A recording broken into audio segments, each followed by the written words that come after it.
അടുത്ത 3 ദിവസം സംസ്ഥാനത്ത് കനത്ത മഴ പെയ്യുമെന്ന് കാലാവസ്ഥാ മുന്നറിയിപ്പ്. വയനാട്, കണ്ണൂർ, കാസർഗോഡ് ജില്ലകളിൽ റെഡ് അലർട്ട്. ഇടുക്കി, മലപ്പുറം, കോഴിക്കോട് ജില്ലകളിൽ ഓറഞ്ച് അലർട്ട്. നാളെ എറണാകുളം മുതൽ കാസർഗോഡ് വരെ ശക്തമായ മഴയ്ക്ക് സാധ്യതയെന്ന് മുന്നറിയിപ്പ്. BJP സംസ്ഥാന ഭാരവാഹി യോഗം തിരുവനന്തപുരത്ത് അല്പസമയത്തിനകം തുടങ്ങും.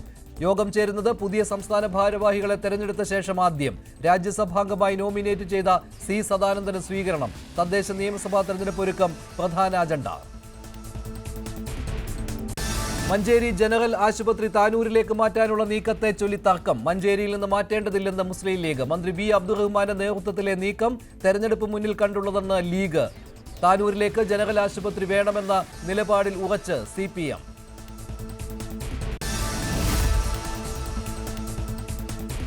ഇടുക്കിയിൽ വൻ വനംകൊള്ള. ശാന്തൻപാറ, ഏലമലക്കാട് മേഖലയിൽ 150-ലധികം മരങ്ങൾ മുറിച്ചു കടത്തിയതായി സൂചന. മരങ്ങൾ മുറിച്ചത് ഉരുൾപൊട്ടൽ നാശം വിതച്ച പ്രദേശത്തിന് സമീപം.